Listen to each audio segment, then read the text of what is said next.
Welcome to this video, round 2 of the Norway 2013 Super Tournament. I actually didn't have the time to check if it has got some fancy name or it is really just the Norway 2013. Okay, let's start with the games. I'll start with Topalov against Rajabov. This is actually not the most exciting game. I'll just go through it rather briefly because we've got much more interesting stuff happening in this round. Yeah, the Rossolimo, a very popular choice to avoid the open Sicilian, and we get a line that has been discussed in the London candidates. Exactly, this was played between Carlsen and Gelfand. And here in this position, Gelfand actually played Bishop d7 and c4. This was what happened in the game. Rajabov came up with a new idea, knight e5. At least I think it's new. I don't have any game with it in my database. Maybe it has been played only very recently, but it also could be really a new idea. I'm not sure that I really understand the move. To me, it seems rather logical to exchange it on d4 like Gelfand did later in the game. And where's this knight actually going to? Okay, but as mentioned, I didn't want to spend too much time on this. So this is a very direct idea by Topalov. b6 is weakened, and he wants to use this immediately. Quite an interesting way to play. Now black must be cautious. If you exchange here, then this knight is really a problem, and black is really on the defensive. It's not so easy even to get rid of this. Also maybe ideas like this. I don't know, this black should avoid. And Rajabov played queen e5, getting the queen to an active square, and actually now attacking the knight on a4. Yeah, a tactical response, attacking the queen. And knight e4. Yeah, I know, knight e4. It looks a bit strange to walk into self-pin, but this was Rajabov's idea. And after this, there's still this knight under attack. So white doesn't have the time to pin it with f3 or something. He needs to move the knight on a4 first. And now black has got this move, which simplifies the position. Yeah, and here I think it's clear that white only has a rather small advantage, but it's still something. We see that in the game it always looks like white has got a slight something, but it's not much. It transforms now. Black has got this pawn weakness, but this is all. Other than that, he's got no problems, and we see that in the game it was drawn after not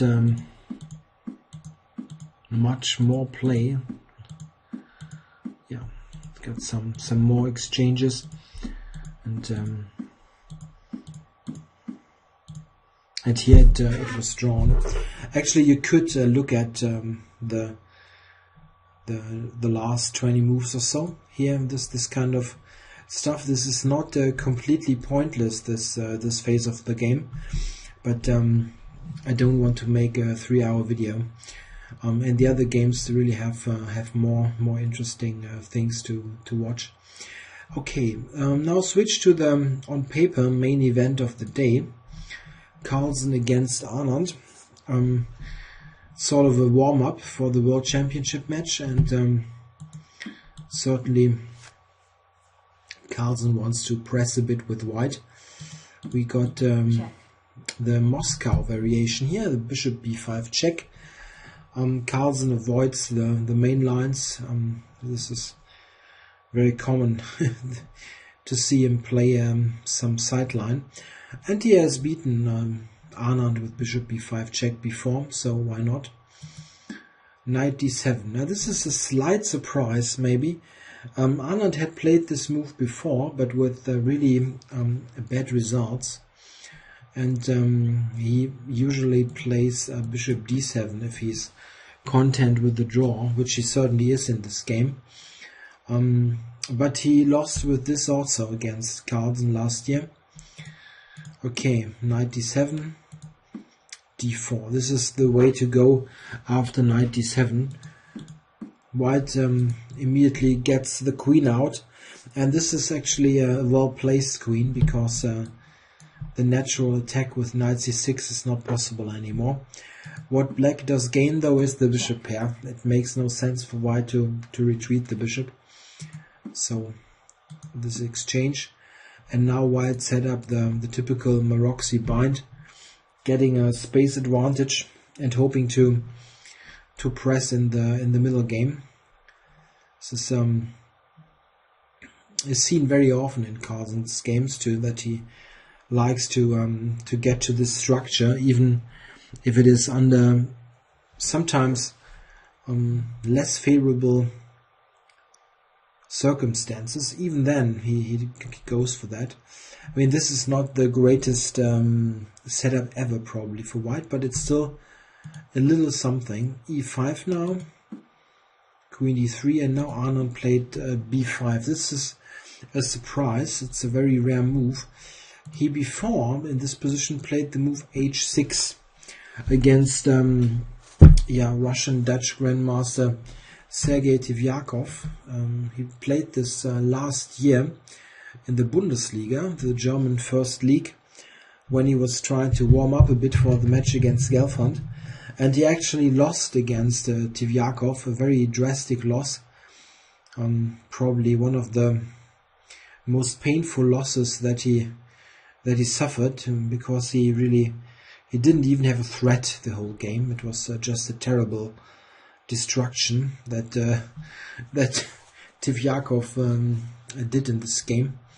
Okay, but this time he's got something else prepared. b5, immediately trying to open up the position on the queen side, and we see that this is successful. I mean, black opened up the queen side and very quickly managed to exchange those two pawns, which should be something that helps black, but it's not so easy, as we will see. White now goes for a very good maneuver. Knight e1, c2, e3, and e3 is the ideal square for the knight. We'll see why. Let's put it there. This is simply the best square for this piece. It supports knight d5. Now two knights can go there. It goes to f5 as a possibility, and also there's knight c4. So just a very good position of the knight. And we see that black now needs to be careful to keep the balance, to not get hit by knight d5, knight c4, moves like that. Knight c4 is very difficult to play for white, but knight d5 is normal looking.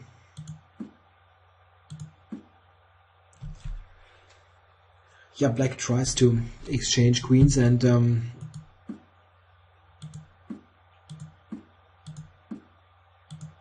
here it actually happened. Maybe Anand miscalculated something here. He took with the rook, and I think maybe originally he had intended to take with this, but here there's a nice idea. White can go knight d5, and if the bishop moves, play b4, intending b5. And of course black cannot take after knight takes. It's a funny fork of the two rooks. Maybe he didn't really appreciate that idea. So he was forced to take with this rook, and this is not what he wanted, certainly, getting away from the c-file. And this is what Carlsen does now. He uses his piece activity and gets a couple of moves later a rook on the c-file. And I only saw this position when I was I think I was riding on a train to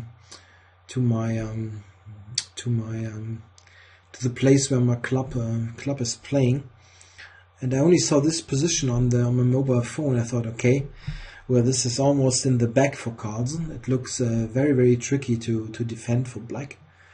White has got excellent knights, very good structure. A5, oops, no.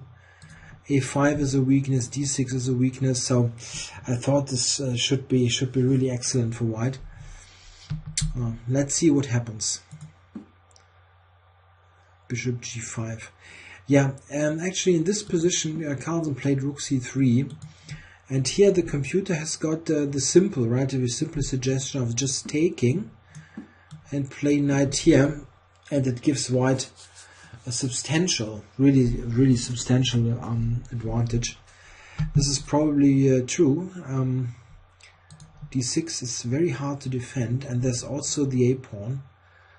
So yeah, let's, for example, if black defends passively with bishop E7, there's just this move, and no way now to cover the A-pawn. White is just winning this pawn. Yeah, you can play here, but white can just take it, or take first here. Maybe this is more precise. And white is excellent. He's just got the A-pawn, and there's still weaknesses and bad pieces, so it's virtually winning for white in this case. So after this, I'm really not sure how black should defend here. You can try to go for activity like this here, but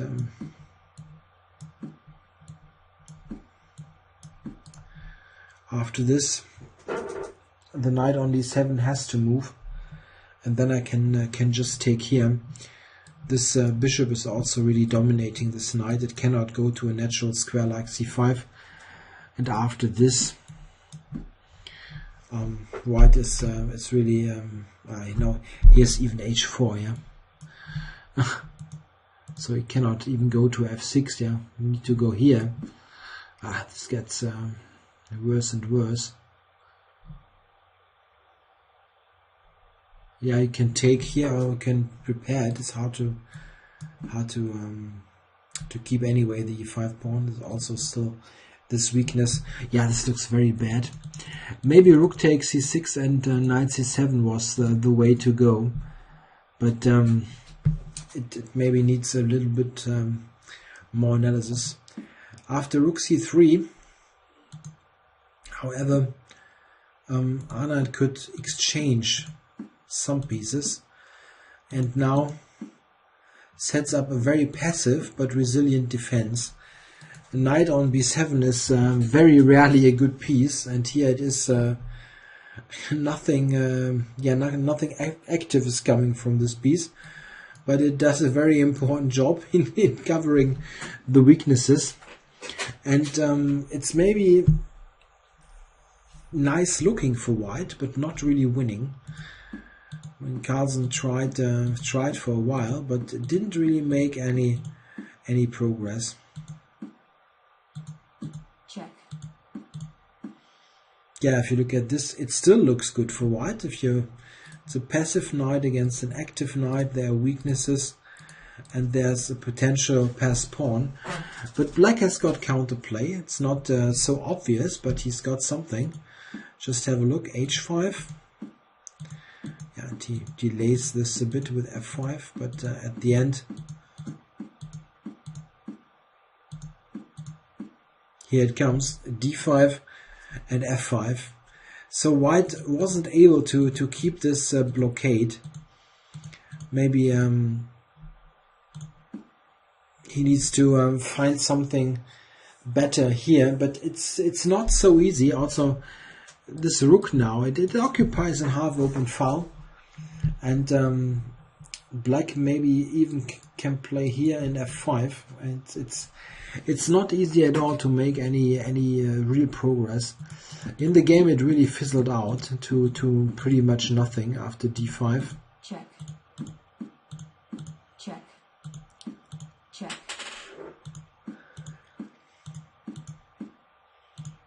Yeah, knight endgame, but check. There's simply not enough material on the board. And here, yeah, draw. Not even agreed to draw. This is a technical draw, of course. I mean, this is something you can claim at the arbiter. Okay, so yeah, a draw for Carlsen. Only a draw. After the way the game proceeded, he probably was slightly disappointed. I didn't manage to yet look at some player statements, but I think he probably was disappointed because it looked like White had an excellent position. Maybe it really was here that he should have taken on c6. It's possible. The way it was played, it was still better for White, and this is very often an essential problem in chess. In good positions and bad positions, you know you're better or you know you're worse, and you know that you have more than one possible move available that probably doesn't change the evaluation too much. So you keep your advantage or you keep being worse, but it's very hard to choose between similar looking or similar strong looking moves and actually increase the advantage, not just keep it.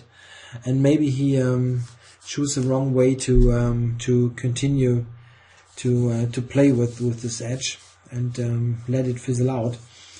Okay, it's certainly a matter of a deeper analysis if the game had some improvements for White, but at least the quick overview that I tried didn't show up anything. Really only this rook takes c6 possibility.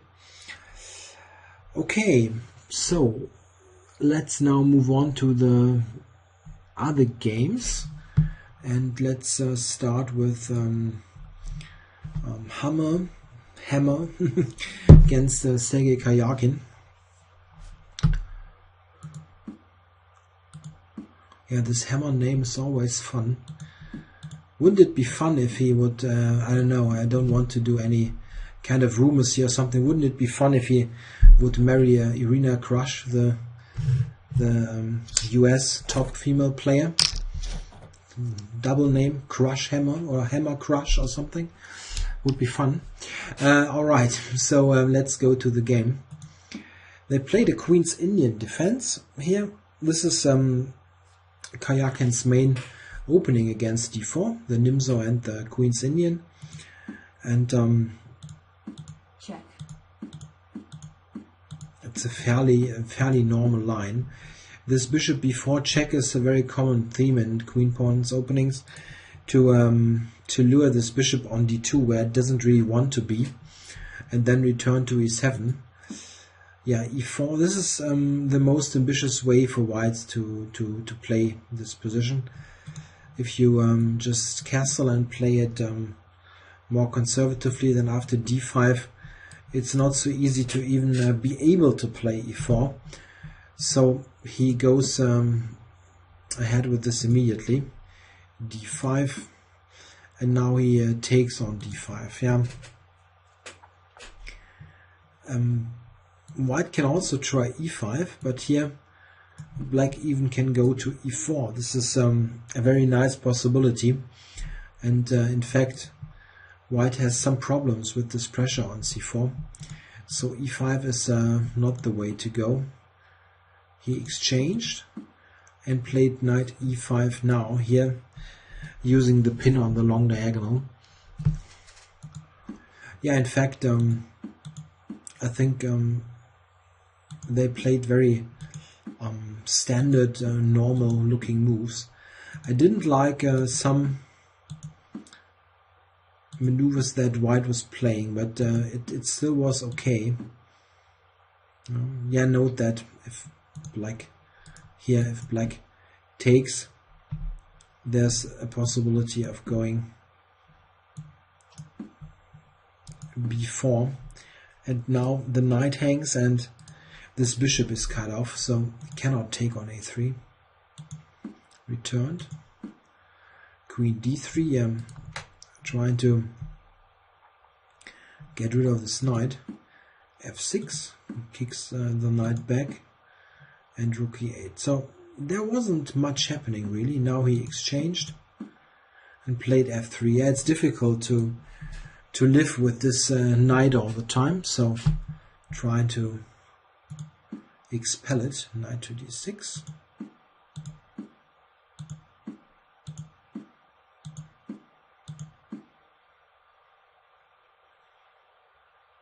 Yeah, this position. Now he played the move b5, and this is really a mistake, but it's not so easy to see, and probably he made a calculation error, the white player here. Yeah, maybe treat this as a small exercise. What move should black play now? I'll be silent for a couple of seconds if you want to pause it.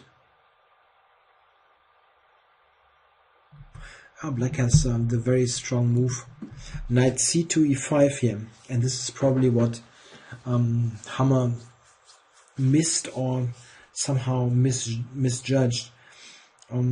Now it gets really tricky for white.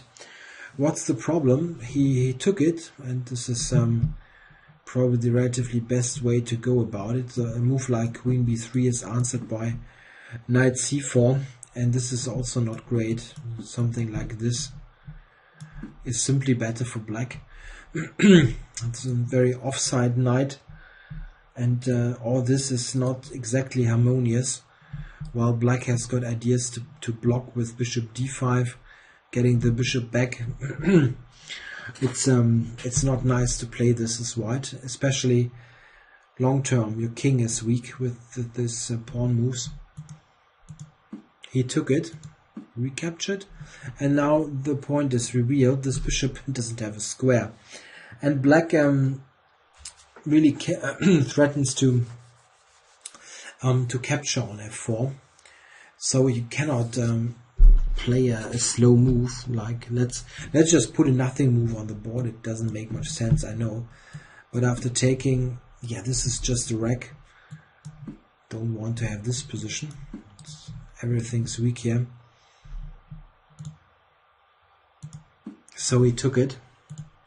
Knight takes, queen d4, and queen f6. Yeah, now we see that white really is in deep trouble.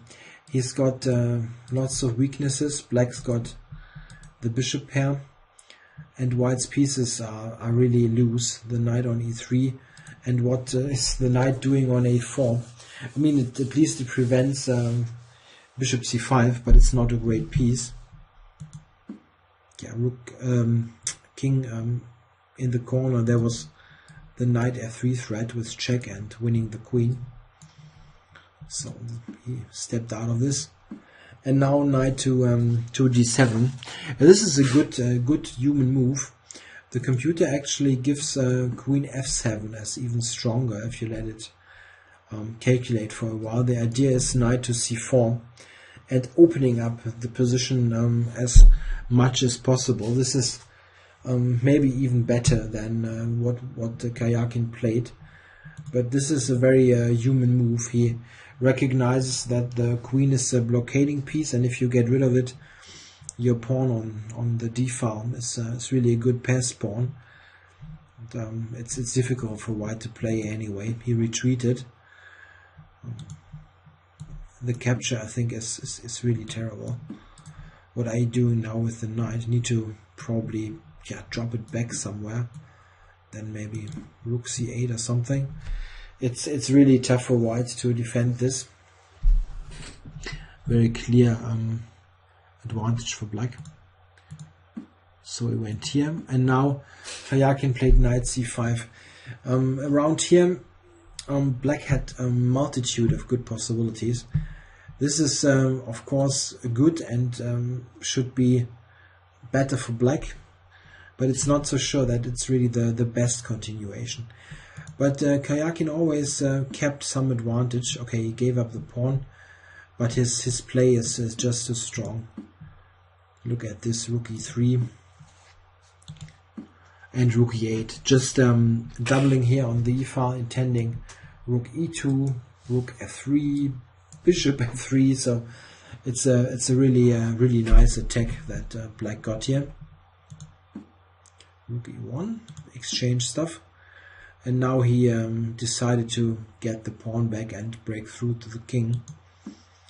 Rook takes, bishop takes. And this is actually not the most precise move. It seems that rook takes e3 is somewhat stronger. Still intending to play this move. The slight problem with this is now, after here, it is difficult now for black to avoid the trade of the bishops. And this eases white's defense a bit, but it's still not at all easy. In fact, in this position, now Hammer move 40, he didn't have much time. I mean, you cannot trust the clocks here 100%, but it's clear that he was down on time. Played the knight c6, which is, in fact, as it turns out, a serious mistake. Probably he needed to play a move like rook d1. Maybe this, I don't know, or queen d7 as a possibility. The problem is, why this is so problematic, is that black has got this move a5, and this is really strong. It's a bit of a It's much stronger than you might think at first. What is this pawn move doing? Yeah, well, on a7 it was a slight weakness, attacked by the knight, and now there's no weakness anymore. This knight is now on c6, but what it is doing, it's not threatening anything or taking anything in the near future. And the problem is that those pawns here are potentially much weaker. The bishop on c5 covers b6 very nicely. So this is sort of a unit, yeah? A black unit. Those three pieces covering each other. It's very nicely coordinated, and those pawns are still weak. And we see that that really quickly gets important. Check. Karjakin exchanged, and now rook to e4. Yeah, here maybe was one problem. I mean, one problem is the wrong phrase. Now it gets much more problematic. He played now rook f5. It seems that rook c1 was somewhat better. The idea is that rook takes a4 is a blunder, really, or mistake due to the capture, and now the pawn promotes. It seems that this is in fact about, it's not about equal. It seems to be a draw. I analyzed this a bit. So black is very unlucky with this rook. He needs to lose a move. Check.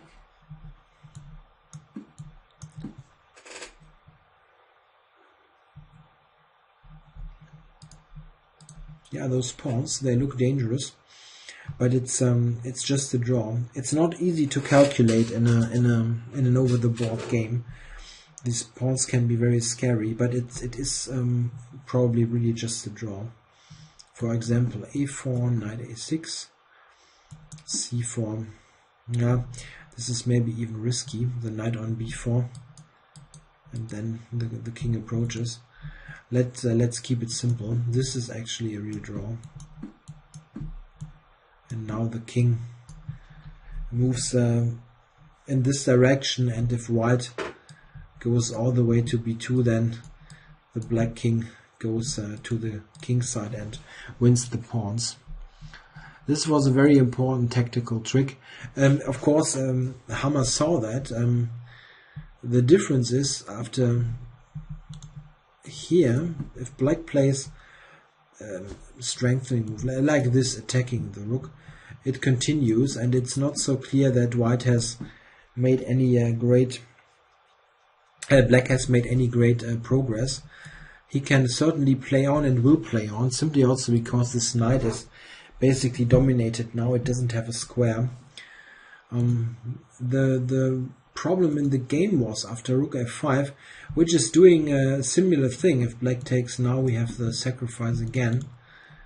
The problem is that it doesn't really help in the long run, as black now just advances here with the king and can now take the pawn. And the problem is the a pawn is simply the much stronger pawn than the h2 pawn, or one of those two pawns, and black is winning here in this position. There's no way to defend it. This is just a pretty useless piece now. Check.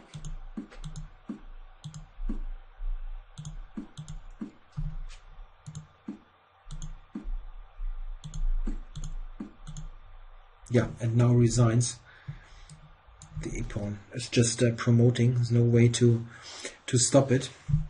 Yeah, a good game by Karjakin. It's he always had at least an equal position, and then after Hammer allowed this this shot, he kept an advantage most of the time. Probably here something else like rook d1 offered better defensive chances. In the ensuing endgame, it's very difficult to hold, I believe, if possible at all. So yeah, the second loss of Hammer, but Karjakin won his second game, so he's on 2 out of 2. Very nice start for the still young Russian. He feels like he's around forever, and he's 23 years old. Okay. So, next game. What's the next game? Yeah, let's go with Wang Hao against Svidler. Yeah, Svidler sticking to his guns. Let's play a Grunfeld.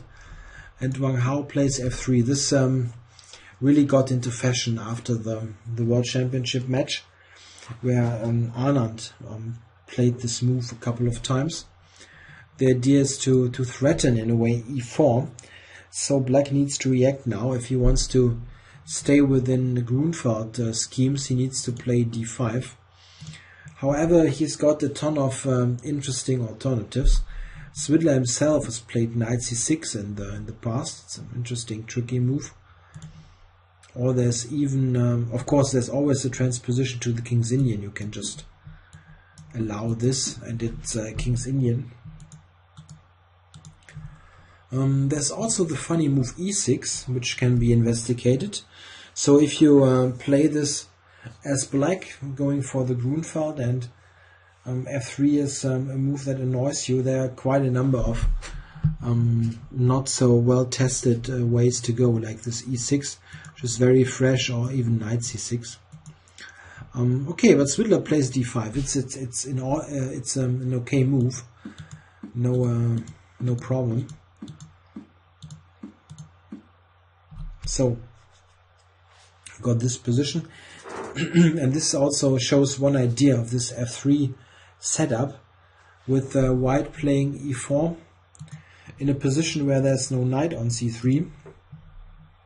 You make sure that you get the broad center here, and you don't have any pieces exchange, which in general should favor the side with more space, and this is white, of course. But okay, those general considerations are very difficult to live by in a very concrete position, and we see that it gets very concrete. Svidler plays queen d6, which is somehow popular in this position. It seems a bit weird to me, but this is maybe also a matter of chess taste. Knight b5 and drops back. f4, yeah. Queen e6, all very tactical Now, first glance you think, okay, d5, I'm winning, thanks. But in fact this is not winning for white, it's losing. This is very, very bad for white. What is he supposed to do if you block it? Like this with the check. And there's all kinds of things hanging now. So let's say here, you can take d3, and after this there's still this hanging. So black is just winning in this position. d5 is really a blunder, and rather well known. He dropped back. If you look at the clock times, Svidler has spent a bit of time, but not much, and Wang Hao was on more time than that he started with, though he blitzed out all his moves. Knight c4. Yeah, black's plays lots of times, plays with the same piece all the time, and losing time in the process. Look at this. This cost some time, but okay, you netted yourself the bishop, so this is at least something. Yeah, so what Svidler is trying to do with moves like this is to provoke white in creating weaknesses, and he's intending to attack those weaknesses later. In the game it didn't really work out well. Let's see what happens. Okay, white covers the a2 pawn, it was attacked, and now rook d8. Yeah, this is of course helping to increase the pressure on d4. White develops, and right here is the position where black is running out of moves with his pieces. The thing is, in all those hyper-modern openings like the Grunfeld and yeah, you can continue. This applies also to Alechen's defense or Aljochen's defense. I try with the pronunciation very often, where you say or where the books say okay, you control the center or attack the center with pieces and not with pawns. This is it's often only temporarily true. At one point you need to put something in the center, and somehow it feels to me that black is in a position here where it is difficult to put something in the center. How are you going to do that? I mean, c5 is not possible. It looks at least like you cannot play c5. Yeah, I mean, d5 is very, very ugly for black.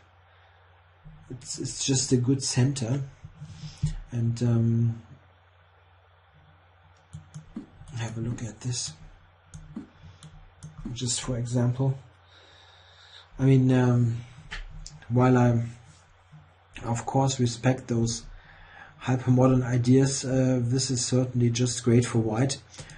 Those two pawns, as white just dominates in the center, and this must be terrible for black. You cannot go c5, and how do you continue if you're not going to attack the center with a pawn at some time? Yeah, maybe you can delay all this even longer. The computer, for instance, just suggested to play something like this and maybe continue with c6 even, a3 and even c6, because white cannot easily take it. In fact, maybe this kind of position is something that black can play. It wouldn't appeal to me much to play this with black, but it's not immediately busted. However, in this position, Svidler just panicked, probably because he couldn't make c5 work, which he intended, I suspect. He played the move b5, and it was really played rather quickly. I don't know, maybe it was also some kind of lapse in reproducing some preparation.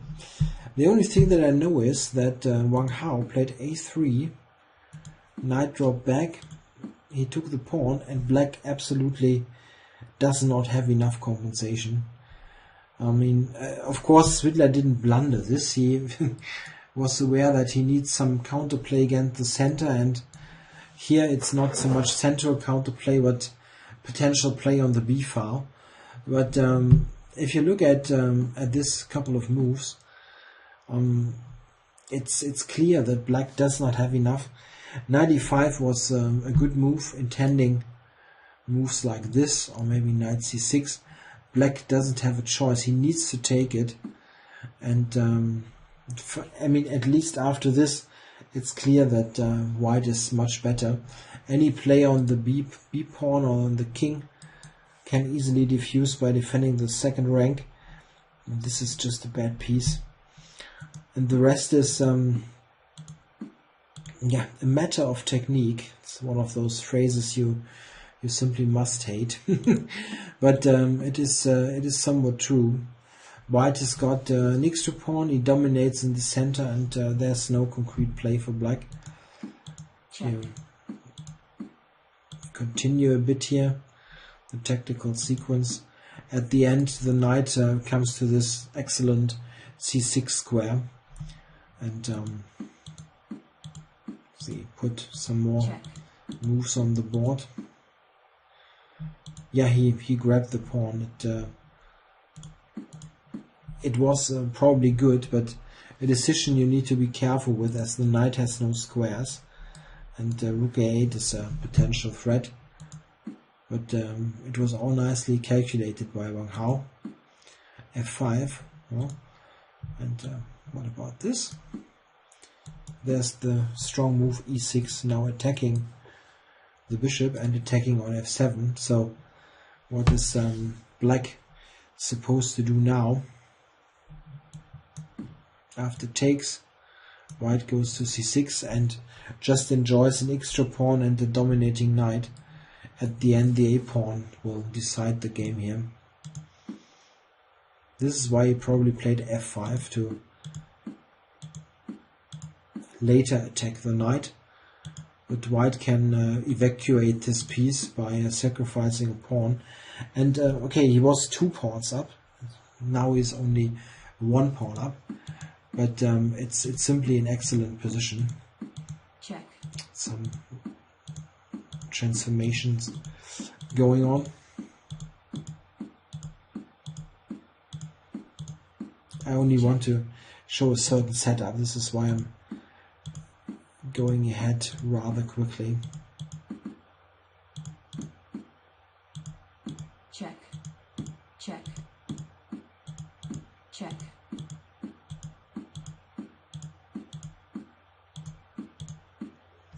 Exactly until this point. This is what Wang Hao had in mind from this position here on. The best way to set up white's pieces is to get a rook on the 4th rank, which covers the pawn on h4. Let's jump here. A rook here. It covers the pawn, so you don't need to worry about that. The rook maybe can switch over to the queen side. It covers checks on g4, and white can just advance the a-pawn. Everything is nicely protected, and okay, he fought on for a while, but it didn't really help. At the end, it's the a-pawn. Note how everything is defended. This is a sign of a good piece coordination. They've got no loose pieces, everything's defending each other. Check. Yeah, and here resigns. The simple point being, after a rook king move like here, is even this, and very difficult to defend this, in fact even impossible. So white wins yet another pawn, and this is an additional problem.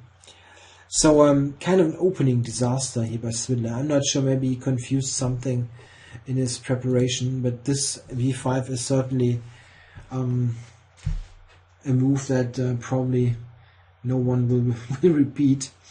in a serious game at least. Alright, so we only got one game left, and this is Aronian against Nakamura. Yeah. People might might start to yawn now because the exchange Slav. But okay, I've played this opening many times in tournament chess, and it has got some nice aspects. You rarely lose the game. You can sometimes press a bit and win. And one point about this is also that the regular lines in the Slav are not exactly great for white as well. So it's not like, okay, I'm lazy, I play the exchange because I don't want to learn all those great lines that white can go for. There are simply not not any brilliant lines that white can play to get a very safe advantage or something. I think the exchange Slav is a line that is useful to have in your opening repertoire if you play d4. As mentioned, it is safe, and you can still win games if black is not careful. And even if he is careful, there are some things to play for. Yeah, note that Aronian played a tricky move order here. He kept the knight on g1, and this is in fact helpful to try to create something here. What is black supposed to play now? The easiest move to go is bishop to f5. This is also probably the main continuation, and it can also transpose to the absolute main line. However, here white has some additional options. He can go queen b3, for instance, or also rook c1. He doesn't need to play knight f3 necessarily. And what else is black going to play if you don't want to play bishop f5? Yeah, there's this a6 ideas, which is usually answered with this. And in fact, in the game we will get this position by transposition. And there's also the move bishop g4, and this is what Nakamura played. Funny enough, bishop g4, it's not a bad move. I played this myself a couple of times as black, because some time ago I played the Slav regularly, and this was my choice as black against this. Queen b3, attacking b7. There's also f3 with the idea to push g4 quickly. Leads to interesting play. It's not exactly drawish. Okay, so bishop g4, queen b3, knight a5, good move. Check. Got a very concrete sequence now. White is threatening to win a pawn with bishop takes d7, and black only has got one real move here, knight c6. If you play a move like this and you are sort of not paying attention, then you can easily get into trouble here. Knight f3, knight e5. A move like knight b5, it's not leading too much. Black can cover it. This is just a bit too slow. Yeah, there are certain ideas for white. The easiest move, however, is knight to c6. Yeah, now black is in a way threatening to play a6. So if you go here, a6, then white is basically, you don't want to avoid. You want to avoid those kind of moves. White is probably taking now, and you really don't want to give up the bishops. So a6 is a real threat. So white just drops the queen back. a6, bishop d3, bishop g4, and now we, after some curious move order tricks, we transpose to the line starting with 6 a6, which I just showed before. Knight e2. Yeah, this is important. White doesn't want to go knight f3 because let's just put it on the board. Something like this is really too equal. Impossible to get anything here. Knight e2 is a bit tougher, trying to keep these ideas in the position. Yeah, bishop e7. There also is always bishop d6, which is not bad for black. But this was all very normal. White tending to go here. So, yeah, in this position it is difficult to tolerate this knight, so Nakamura captured it. And now what happens in the next couple of moves is really, I think, very, very good and interesting play by Aronian. The almost automatic move, let's say, in a quick play game, in a blitz game or something. At least, if I think what would I play, is rook c5, keeping the structure. You've got two bishops and so on. But after bishop g6, it's not much going on actually. Those pieces will be exchanged, and it's questionable how white is making any progress. However, he played d takes, which probably wouldn't have crossed my mind because it gives black those central pawns. But Aronian very nicely assessed that he's got chances in this position. Maybe it also part of the preparation, it's possible. He is playing very quickly. But have a look at this. Bishop g5 and h6. It's difficult to keep this pin. I mean, what is black supposed to play? Maybe he could have played this one. But okay, he went h6. Maybe also underestimating what's happening now. Took. And knight g3. This is a slight problem piece. What is black supposed to do now? If you go bishop g6, you can just take it and take here, and black is basically busted. It's an extra pawn and an overwhelming position.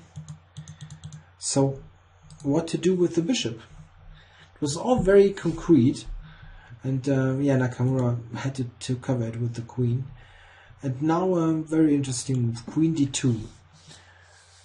What is this move doing? Threatens f4, and this is very, very strong. White couldn't play f4, of course, immediately because the queen is hanging. So this makes sense, but the problem is f4 is really a strong move. If black plays a nothing reply, let's say here, then f4 is look at this. This is just terrible for black. This is such a liability, this piece, and white has a multitude of options. He can even go here if he wants. So very nice for white. So Nakamura played the normal move. He played d4, attacking here and activating the center. And here Aronian played queen e1. This is really funny. Queen d2 and queen e1. And what is happening now? If black, let's start with the simple stuff. Black cannot take here, as this is hanging. And it's still this f4 threat. So what is black supposed to play? In the game he played the capture, and this turns out to be really difficult for black. It's probably a very serious mistake. Bishop g6 is the move that the computer recommends. But to be perfectly honest, I don't understand the computer assessment. It says that, or it evaluates, the computer doesn't speak, this kind of position only slightly better for white, but I think black is in big trouble here. Got this terrible h7 bishop, and no big idea to activate it. This is certainly better for white. and also not only slightly better. And this means that black is in trouble. What are you going to play now? f4 is serious. Well, he took on e3, and knight e4 now leads to a very nice position, wins the tempo, and off to d6. So I think it's just a great concept. He maneuvered the knight to g3, e4, d6, and it was really necessary to combine it all with this f4 ideas. And now white got the pawn back and just is in excellent shape here. He's got fantastic knight on d6, which really hinders black's whole game. He's got the potential pass pawn on the queen side with 3 against 2. The bishop is still offside, so brilliant position. I think white is very good here. Probably it is close to a decisive edge already. Yeah, he went bishop g6. It's very difficult to manage without this move. At least in this configuration, there are 5 squares covered. But it's still, of course, very, very good for white.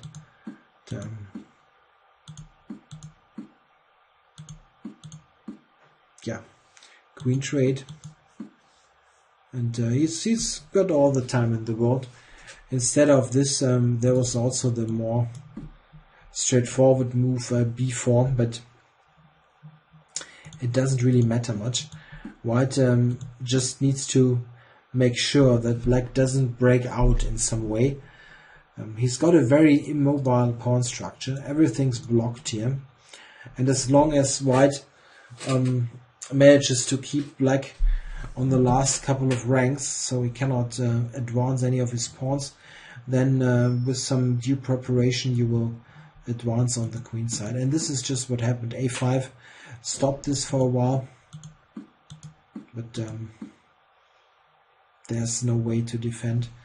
Now e5 hangs here by the knight, and there's also this idea which cuts off the rook, and this is in fact what happened in the game. The rook was cut off. He didn't even bother taking here or something. Okay, a4, and yeah, a pawn is won on a4.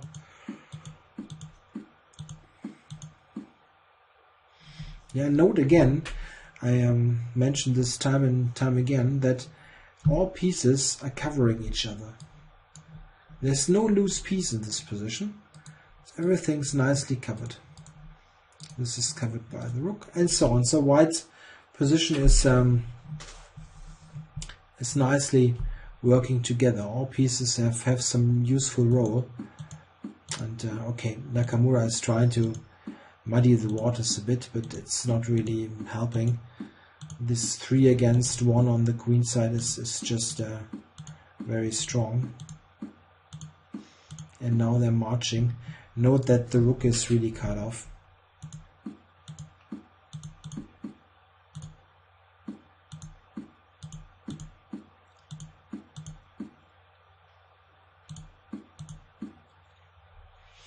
Yeah, those passed pawns are strong. Yeah, I don't know. Nakamura still continues to play even with the rook down. I'm not so sure what the point of this might be. But okay, couple of moves later. Check. Yeah, this, I don't know why this was Check. still played. Don't know. Here he resigned, being a rook down, which is true for about 10 moves now, but he didn't resign before that. So I think a very nice game by Aronia. And this concept with queen d2, yeah, preparing this f4 idea, and then after, let's do it this way, preparing this f4 idea and playing with this idea against this bishop, with the consequence that with d4 the e4 square was open for the knight. It's really a great concept, And I think this really led to the almost decisive edge for white. The question is, what did black do wrong here? Maybe around here he had some more precise way to play. Maybe e5 was even a bit premature.